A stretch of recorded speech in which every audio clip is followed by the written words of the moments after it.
Então, a gente estava até aqui fazendo um percurso, por quê? Só para a gente ir recapitulando, né? A gente viu que quando no Livro dos Espíritos foi perguntado sobre a melhor forma que nós tínhamos de superar, vencer, combater as nossas más inclinações, a resposta foi o conhece-te a ti mesmo, né?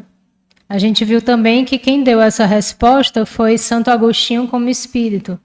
E aí a gente começou então um itinerário abordando um pouco essa máxima lembrada por Santo Agostinho. Né? A resposta de Santo Agostinho, um sábio vô-lo disse, conhece-te a ti mesmo. E a gente viu que esse sábio ao qual Agostinho se referia era nada menos do que Sócrates, que é considerado por Allan Kardec um dos precursores do próprio Espiritismo, né?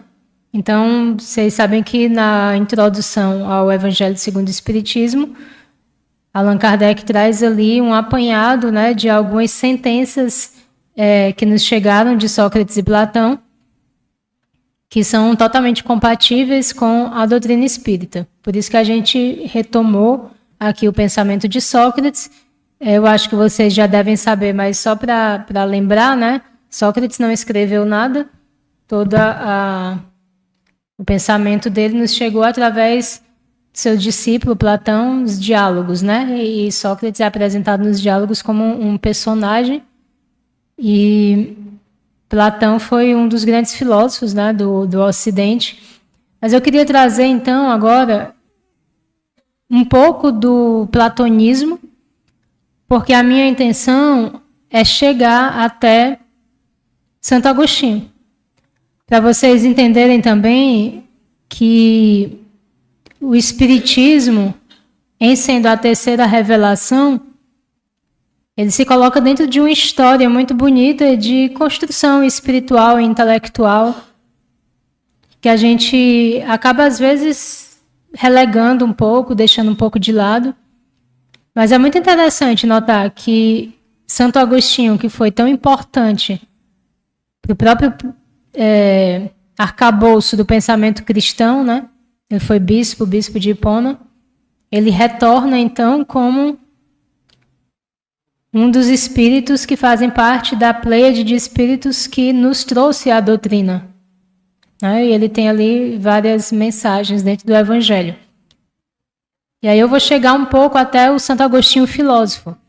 Mas antes disso, eu queria dizer sobre o platonismo. O que é que o platonismo, para além de Sócrates, né? Mas ainda na esteira de Sócrates, o que é que ele nos traz de diferente? Ele nos traz... Deixa eu afastar mais aqui.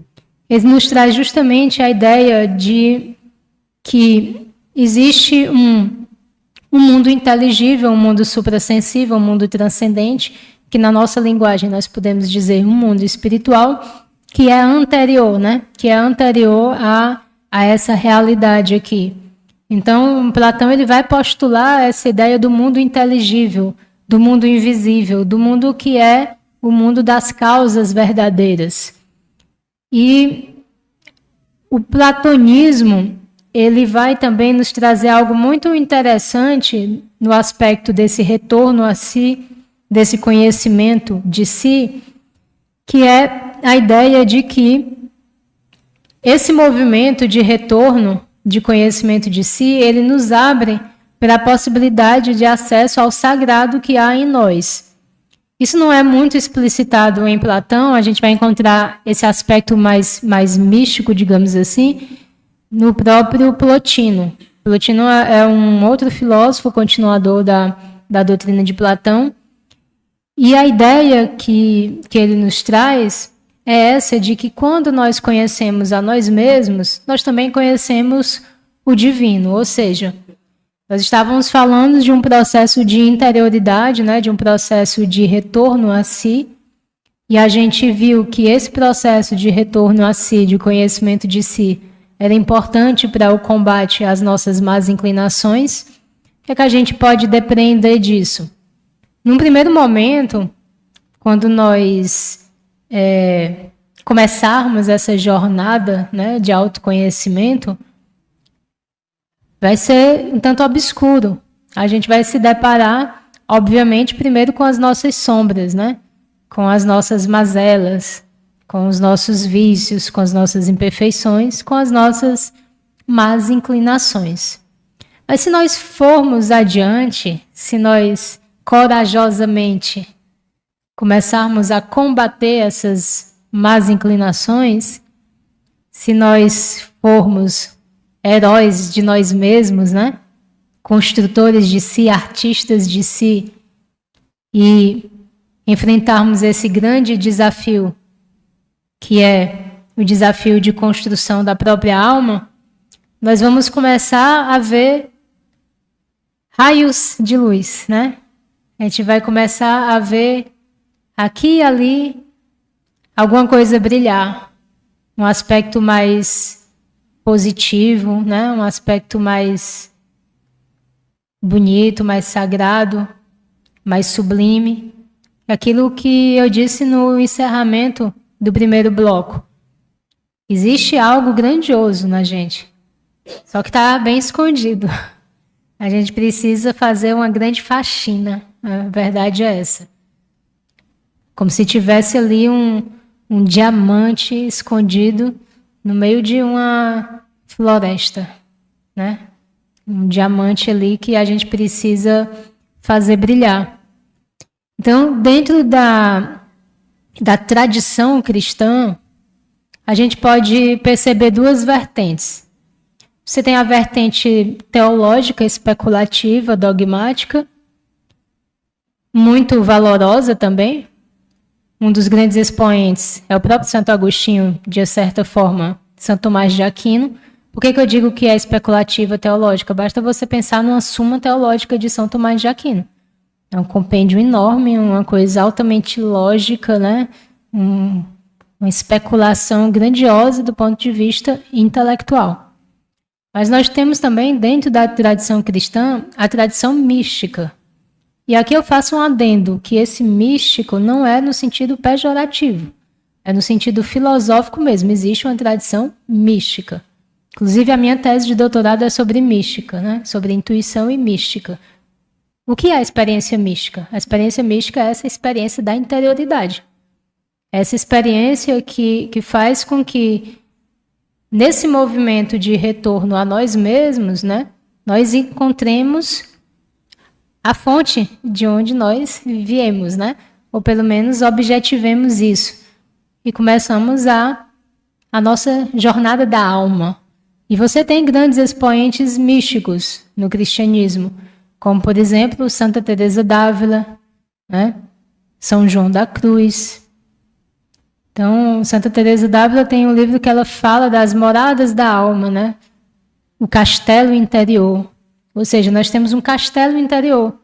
Só que esse castelo, como todo castelo, ele é cercado de muros e de leões e de monstros, né, que estão protegendo esse castelo. Mas a gente tem que entrar nele. Então, é uma espécie de jornada mesmo, né, de odisseia, esse mergulho em si mesmo. Então, antes dessa própria tradição cristã, a gente tem a própria tradição mística ocidental, né? A própria tradição da filosofia, e o Plotino é um grande nome dessa tradição mística. E através de Plotino, a gente vai ter essa ideia de que existe um caminho para o alto, que é um caminho do interior. Ou seja, o meu mais íntimo me aproxima do meu mais alto. Isso é a experiência mística. É como se a gente pudesse pensar uma horizontalidade e uma verticalidade. A horizontalidade é a nossa ação exterior, né? A verticalidade, ela tem a ver com o nosso íntimo e com a nossa transcendência. Em resumo, nesse movimento interior, quando nós conhecermos a nós mesmos, em algum momento nós vamos acessar a fonte de onde viemos, já que nós somos seres imortais, eternos, espirituais, que temos uma fonte. E essa fonte, né, é o absoluto, é o bem, é o belo, é Deus. Então, o que é que a gente pode perceber? Que esse caminho interior, ele pode se apresentar, né, num primeiro momento, como algo sombrio, porque nós temos as nossas próprias sombras, mas que faz parte desse processo de amadurecimento, de espiritualização, de cristianização, faz parte desse processo que nós lancemos à luz da nossa consciência moral mais elevada nessas cidadelas da nossa alma, né, do nosso inconsciente. Então a gente sabe, né, hoje em dia, depois de Freud, depois da psicanálise, depois de todo esse desenvolvimento da psicologia, que descobriu que nós não somos apenas aquilo que nós pensamos, como queria Descartes, mas nós somos também aquilo que não sabemos, né? A gente sabe que a gente tem um inconsciente aí que nos impulsiona, a gente tem as nossas más inclinações, os nossos desejos, as nossas volições, os nossos traumas, né? Então, nós não somos apenas essa superfície. Nós não somos apenas aquilo que temos consciência, né? Então, esse caminho, ele se apresenta mesmo como uma jornada intelectual, existencial e espiritual, mas que tem realmente como uma finalidade acessar essa fonte primeira de todas as coisas, que é Deus. Então, esse aspecto, né, que nos leva a pensar numa ascese, o que é a ascese? Justamente essa jornada. A ascese mística é você ascender, subir, né, até esse patamar mais elevado. Então, para isso, a gente precisa realmente se colocar nessa jornada, nessa caminhada de interiorização. Então, a busca de si, nessa perspectiva de Plotino, ela é uma saída da exterioridade para a interioridade. E como eu dizia, justamente esse retorno, ele nos abre para o sagrado. Isso aqui é importante por quê? Porque a gente acaba, às vezes, se habituando...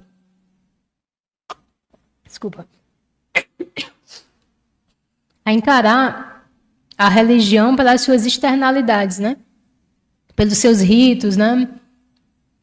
Pelas nossas ações sociais, que são extremamente importantes, pelo nosso frenesi, resolvendo as coisas que dizem respeito à nossa igreja, à nossa casa espírita. Tudo isso é importante, não estou diminuindo a importância de um templo religioso, mas é importante a gente perceber que, no seu aspecto mais real, no seu aspecto mais profundo, a religião é algo interior. É algo interior. É algo que diz respeito apenas a nós mesmos.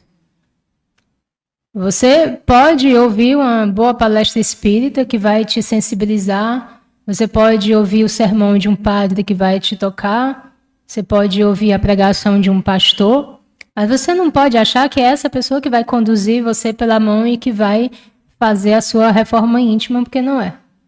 Às vezes a gente tem muito essa necessidade de um guia, né? A gente tem a necessidade de um mestre, a gente tem necessidade de alguém que diga o que deve e o que não deve fazer, mas eu trago uma notícia difícil para vocês, que é a de que nós somos os únicos responsáveis pela nossa própria salvação, né? Numa linguagem mais teológica, né? Nós temos a responsabilidade pelos nossos atos, pelas nossas escolhas, e tudo depende de nós. Então, inclusive, a nossa espiritualidade, a nossa religiosidade, o nosso contato com o sagrado. Então, é algo muito, muito individual, né? A relação com Deus, a relação com Cristo, é uma relação que vai se construindo, né, na sua experiência, na sua história, e isso não pode ser delegado para nenhuma outra pessoa, né? É você e Deus, a sua consciência em Deus e Deus. Então, essa ideia de que Deus está em nós e transcende a nós, né? Deus é o mais íntimo e o mais alto. Vamos lembrar da passagem de Jesus, né? Quando os fariseus chegam perguntando sobre o reino de Deus, ele falava tanto no reino de Deus. E aí Jesus diz, não procure aqui ou ali. O reino de Deus está dentro de vós, né? Dentro de vós. Então, o que é o reino de Deus? O reino de Deus é a gente conseguir realmente acessar essa divindade que nós temos, essa divindade que nós somos, porque nós somos herdeiros do Pai Eterno, né? Nós temos um gene da divindade. Só que nós estamos ainda engatinhando em direção a isso. Mas, por tudo que nos chega, né, de testemunho, de mensagens, de livros, de todos esses grandes vultos, né, da espiritualidade, a gente entende que é realmente um movimento que passa por essa autoconstrução, né, moral, né, por essa reforma, por essa transformação, essa transmutação, essa conversão, né? E isso é algo extremamente íntimo, extremamente particular, porque nós somos seres particulares, singulares e individuais. Então, é muito importante que a gente tenha isso em mente, que Deus criou seres singulares, individuais, diferentes. Então, a gente não deve buscar desenvolver a nossa espiritualidade, ou os nossos talentos, ou a nossa vida, no mimetismo dos outros. Se a gente tiver que imitar alguém, a gente tem que imitar o Cristo. Que aí já é um alto patamar, a gente tem sempre como ideal, mas a gente deve buscar o quê? A gente deve buscar fazer esse mergulho em nós mesmos, fazer esse mergulho na nossa interioridade, para a gente conquistar a nossa singularidade. Que é a singularidade, um ser singular, ele é único. Então, o que Jesus quer de nós é que nós descubramos essa singularidade em consonância, em harmonia com a sua palavra.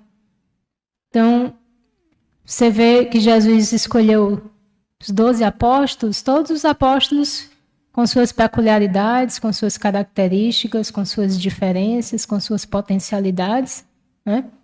Com suas fraquezas, com suas fragilidades.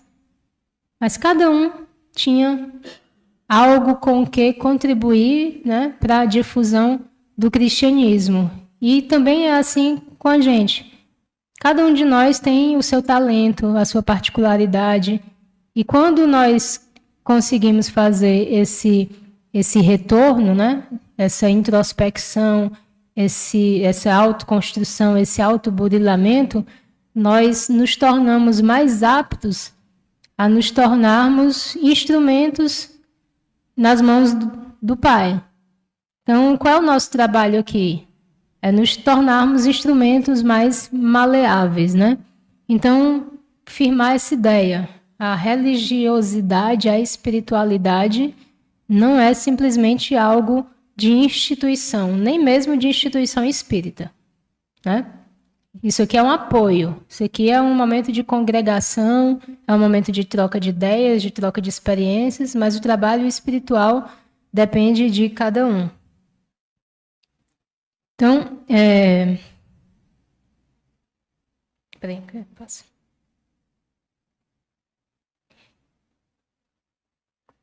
Eu queria ler aqui para vocês, né, uma frase de Plotino, que eu acho que diz muito sobre esse trabalho, né, que eu tenho tentado mostrar aqui, que é dessa construção de si, né? Então diz o Plotino: volta-te para ti mesmo. Se não vês beleza em ti, faz como o escultor de uma estátua que deve se tornar bela. Ele retira uma parte, faz seu polimento, molda até que do mármore apareçam belas linhas. Como ele, retira o que é supérfluo, endireita o que é oblíquo, limpa aquilo que é sombrio, para que se torne brilhante. Não cessa de esculpir a tua própria imagem. Plotino. Então, você vê a beleza, né, desse texto, né, dessa passagem, e como é interessante nós lançarmos-nos esse desafio, o desafio da construção de si. A vida toda é uma exuberância de criação. Olha a natureza, a beleza da natureza, a diversidade da natureza. A vida é criação, Deus cria incessantemente, nós somos criaturas de Deus. Então nós temos aqui na Terra uma missão. Qual é essa missão? É ornar a nossa própria alma, embelezar a nossa alma. Nós somos colocados em determinadas situações, porque é justamente nessas situações que nós teremos a oportunidade de fazer isso que o Plotino está dizendo aqui, retirar uma parte, fazer um polimento. Então isso é muito bonito. Nós temos vícios, nós temos paixões, nós temos más inclinações, nós temos mazelas, dores, traumas, desarmonias, e nós temos nessa existência, nessa encarnação, uma grande oportunidade de resolvê-las. Então a gente está, às vezes, num relacionamento muito difícil com o nosso cônjuge, com os nossos filhos, com os nossos pais. Mas isso acontece para quê? Para que nós nos harmonizemos, porque a lei de evolução, a lei de ascensão, a lei de progresso é a lei do amor. Enquanto você não estiver em sintonia com a lei do amor, você não está em sintonia com a lei própria da evolução. Então é como se fosse uma parte que precisa ser lapidada. Você não pode subir, evoluir, ascender, se você ainda não resolveu uma desarmonia, né, afetiva, né, uma desarmonia com o outro. Porque os espíritos puros, eles são puro amor. Então, para nós nos tornarmos puro amor, nós precisamos passar, né, por essas difíceis situações. Então, nós temos esse desafio que é cuidar da nossa própria alma. Isso é importante. Então, a gente cuida do corpo, né, com tanto zelo. Nossa sociedade é uma sociedade tão voltada, né, para a estética. Então, a gente vai para a academia, a gente faz cirurgia plástica, a gente faz uma dieta. Só que Sócrates já alertava sobre isso. Você acha que você está fazendo o quê? Se você é um espírito imortal, o que vai permanecer é a sua alma. Não é mais inteligente você cuidar da sua alma, já que o seu corpo vai ficar aqui na Terra e vai ser comido pelos vermes? Claro, né, que ninguém está dizendo aqui para você descuidar do seu corpo, já que o corpo é um instrumento da alma. A gente precisa cuidar desse instrumento que também nos foi dado por Deus. E vamos prestar conta do mau uso que fizermos dele, né? A gente também normalizou um contexto de, digamos assim, maltratar o corpo através de bebidas, através de drogas, através de uma sexualidade promíscua. E tudo isso vai ter que ser prestado contas, porque o corpo é o templo da alma. Entende a responsabilidade? O corpo é o templo da alma, então você precisa cuidar, né? Cuidar desse local onde a sua alma habita, da melhor forma possível. Então, essa é a ideia da gente fazer esse cuidado de si, torná-lo um cuidado da alma, para que a gente consiga, então, se voltar para o próximo, se voltar para o outro, e cuidar do outro também. E aí eu chego no Santo Agostinho. Santo Agostinho, queria falar um pouquinho dele, a gente já vai quase no final da palestra. Plotino, que eu acabei de citar, influenciou bastante Santo Agostinho. E Santo Agostinho, ele traz algo que nos aproxima muito dele, pelo menos a mim. Ele tem uma reflexão muito existencial. No livro chamado Confissões, ele pensa sobre a sua vida, que era uma vida de pecador, né? Numa linguagem mais católica, numa linguagem mais teológica, né?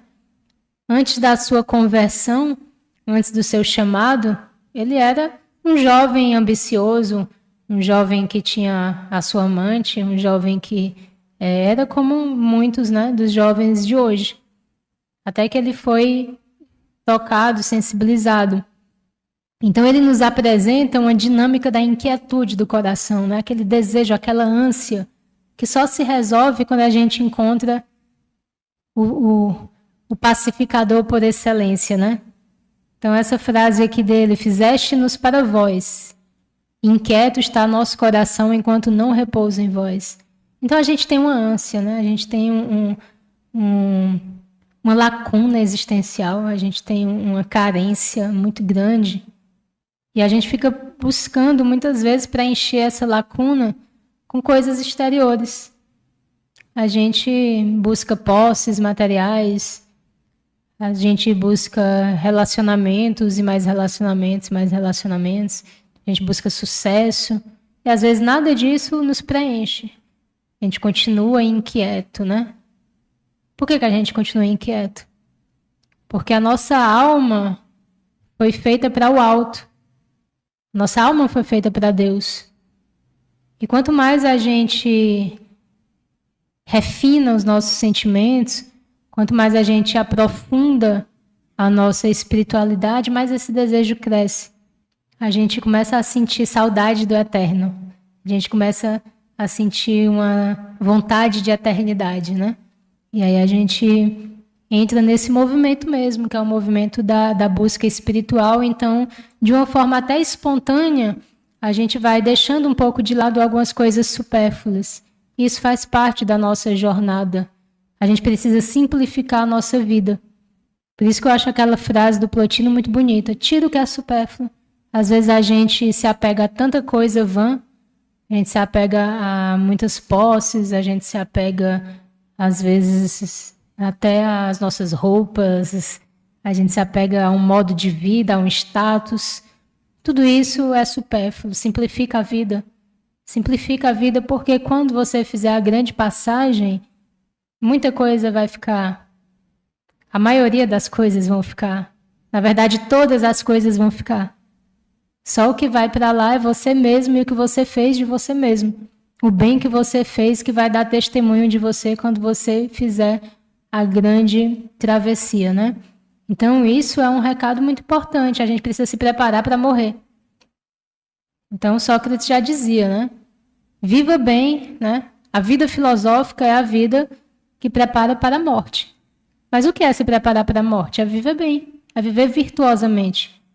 O nosso papel aqui é cada vez mais desenvolver a nossa virtude, cada vez mais melhorar os nossos sentimentos, né? Para a gente poder mudar de roupa. Lembra as passagens do Evangelho, quando Jesus falava, né, a roupa branca para você entrar no banquete? O que é essa roupa? O seu espírito depurado, o seu perispírito depurado, né? Aquele sentimento negativo ficou. Você expiou. Você já sofreu, você já compreendeu, você aprendeu a amar. Então, a gente está nesse processo aqui de aprendizagem. Então, tem outra frase de Santo Agostinho que eu gosto muito, que ele diz o seguinte: não vá fora, entra em ti mesmo. No homem interior habita a verdade. Então, a gente vê também no Santo Agostinho esse aspecto, né, da fé interiorizada, da necessidade da interiorização para você encontrar a verdadeira fé.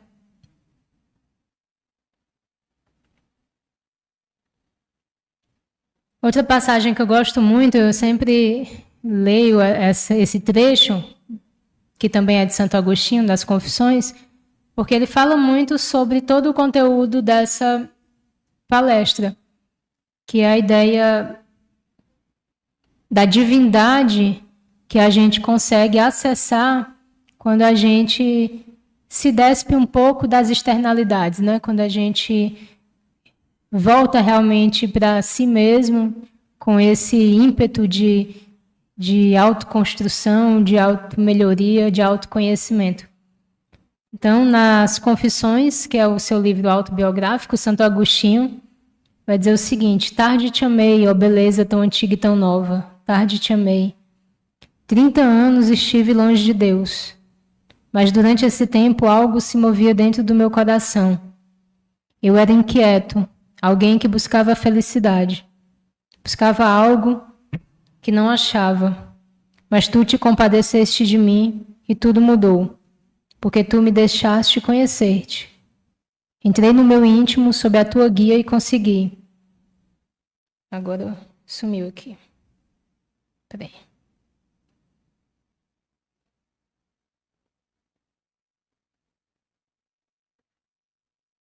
Os homens saem para fazer passeios a fim de admirar o alto dos montes, o ruído incessante dos mares, o belo e ininterrupto curso dos rios, os majestosos movimentos dos astros, e, no entanto, passam ao largo de si mesmo.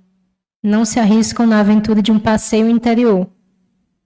Durante os anos da minha juventude, pus meu coração em coisas exteriores, que só faziam me afastar cada vez mais daquele a quem meu coração, sem saber, desejava. Eis que tu estavas dentro e eu fora.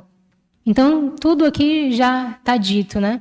A gente busca coisas exteriores para preencher a lacuna do nosso coração.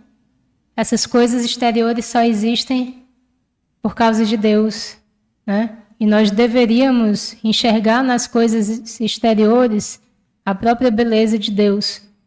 Então, a gente precisa realmente ter essa sede, né? Essa sede do eterno, essa sede de Deus que tanto fala aqui Santo Agostinho. Queria agora concluir falando só um pouquinho de Paulo, né? Não vou nem ler aqui o trecho, porque a gente falou aqui muito sobre autoconhecimento, autotransformação, como dar esses passos. Faltou só uma palavrinha fundamental, né? Para todo o cristianismo, para todo o espiritismo, que é a caridade. Por isso que eu vou terminar falando sobre Paulo de Tarso, né? Primeiro porque Paulo de Tarso é um grande exemplo de convertido, né? O convertido de Damasco. Então, ele traz para nós esse exemplo de que é possível. É possível. Porque se um perseguidor de cristãos chega ao ponto de dizer: já não sou mais eu que vivo, mas Cristo que vive em mim, é porque é possível uma grande transformação quando a gente se entrega a Ele. Então, o primeiro ponto. Essa nossa transformação moral, ela passa pelo Cristo. Ela passa pela entrega a Ele. Porque Ele é lei de ascensão. Ele governa a nossa evolução. Ele era antes de o mundo ser. Então, toda a nossa evolução espiritual está respaldada por Jesus. E quando nós chegarmos lá, nós chegaremos a Ele. Ele é o lá. Então, esse movimento íntimo, ele não pode ser desvinculado da fé. Porque senão você perde a bússola, você perde o norte. É como se você tivesse mergulhado num oceano profundo, na mais absoluta escuridão, e não tivesse como retornar à superfície. Então você precisa realmente ser respaldado nesse processo de autoconstrução, de autoconhecimento, de reforma íntima, né? E quem vai respaldar esse seu percurso é Jesus Cristo. E aí eu cito Paulo para me referir à carta aos Coríntios, quando ele diz: ainda que eu falasse a língua dos homens e falasse a língua dos anjos, sem amor eu nada seria, ou sem a caridade eu nada seria, dependendo da sua tradução, que significa dizer que amor é caridade. O termo é ágape, né? Então, o que é que o cristianismo traz de diferente, né, desses gregos que eu falei? Eu tenho tanta admiração pelos gregos, né? Mas os gregos não tinham isso. ágape. Por que não tinham? Porque é o amor cristão. É o amor que Jesus testemunhou. E é o amor ao qual ele nos exorta. Os gregos tinham o amor que era eros. Os gregos tinham o amor que era filia. Mas os gregos não tinham o amor que era ágape. Que amor é esse? É aquele amor ao seu inimigo. Como é que você vai amar o seu inimigo? Isso não fazia parte do mundo grego. Não fazia parte daquela realidade. Mas Jesus diz, ama o teu inimigo. Por que ele diz isso?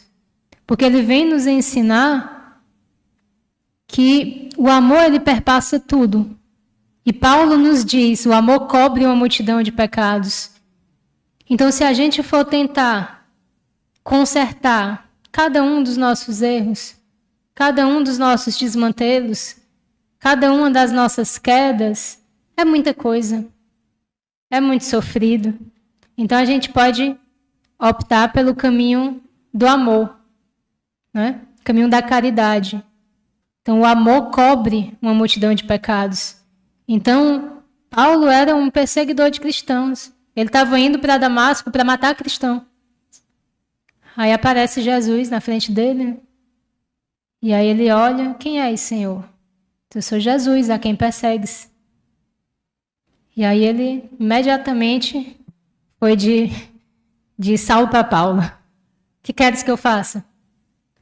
Isso é importante, né? Ele não perdeu tempo se culpando, se maldizendo, se achando indigno. Ele partiu para a missão. O que queres que eu faça? Então a gente precisa também ter essa disposição de Paulo, de não se perder em vitimização, em culpabilização, não estagnar. Quando nós nos depararmos com o nosso passado, né, com as nossas fraquezas, com os nossos erros, muitos de nós cometemos graves erros ainda nessa existência. Não vamos nos deixar imobilizar pela culpa. Faz como Paulo. Olha para Cristo e diz, Senhor, o que queres que eu faça? Eu quero mudar, eu quero ir para frente, eu quero progredir, eu quero evoluir. Então, é a partir desse caminho que a gente vai conseguir a nossa transformação moral. Então, que nosso Senhor abençoe cada um de vocês, que a nossa transformação moral comece. Muito obrigada.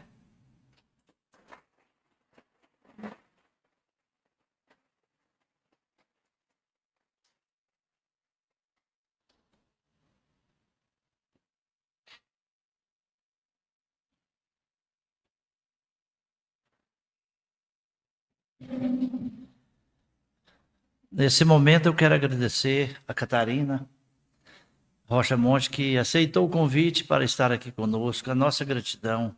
Leve o nosso abraço dos anapolinos, né? Lá para a sua terra natal. Que Deus te abençoe e te ampare sempre.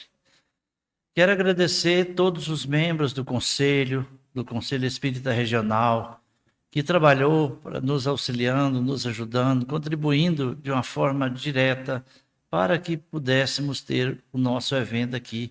E queremos novamente contar em outras oportunidades com esse mesmo trabalho de amor. Quero agradecer ao Alcione Brasil, em nome dela, agradecer ao Centro Espírita Amor e Caridade, que abriu aqui as portas para que a gente pudesse realizar esse evento em nome do Conselho Espírita Regional, em comemoração aos 76 anos de fundação desta casa, uma casa de amor. Então, que Deus abençoe todos os trabalhadores desta casa, continue aí dando a força necessária para a continuação desse trabalho que sempre esteve firme e forte.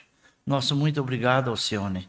Muito obrigado por tudo, pela sua maneira de ser, de conduzir, de falar com a gente. Então, a gente se sente bem.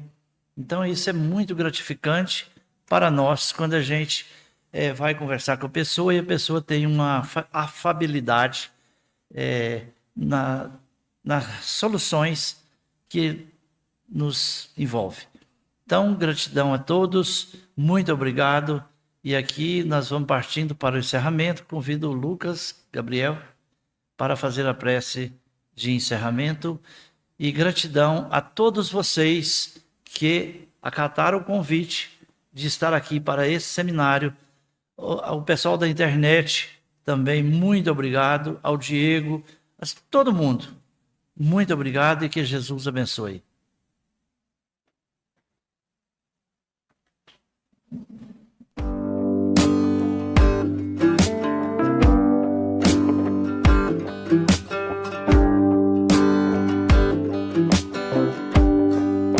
Em nome do Centro Espírita Amor e Caridade, agradecemos a presença de todos. Muito importante a presença de cada um nessa casa. Gostamos de ver a casa cheia, estejam convidados a voltar, temos outras atividades. E também em nome desta casa, que nesse mês de agosto comemora 76 anos, somos muito gratos pela oportunidade de trabalho que temos dentro da doutrina espírita. Eventos como esse nos ajudam a despertar sobre a nossa verdadeira realidade enquanto espíritos na Terra. E é para isso que nós estamos aqui, para estudar e para evoluir. Então vamos fechar os nossos olhos e, inspirados pelo alto, pelo exemplo do nosso Mestre amado Jesus, divisarmos um futuro que nos espera à frente, enquanto seres maravilhosos que caminham rumo à perfeição. Inspira-nos, Jesus, para que despertemos de uma vez por todas da animalidade e sigamos cada vez mais acima rumo à angelitude. Que deixemos o homem velho para trás, que saibamos ressignificar os nossos erros, que possamos, nesse despertar, aprender a amar ao próximo como a nós mesmos. Nesta manhã, em que muito lhe agradecemos ao Mestre por essa oportunidade de aprendizado, te rogamos o acréscimo da tua misericórdia para que esta bênção, esta luz que se derrama sobre nós, possa espargir sobre esta nossa cidade, para todos aqueles que precisam do teu amor, do teu consolo e da tua paz. Graças te damos e que assim seja.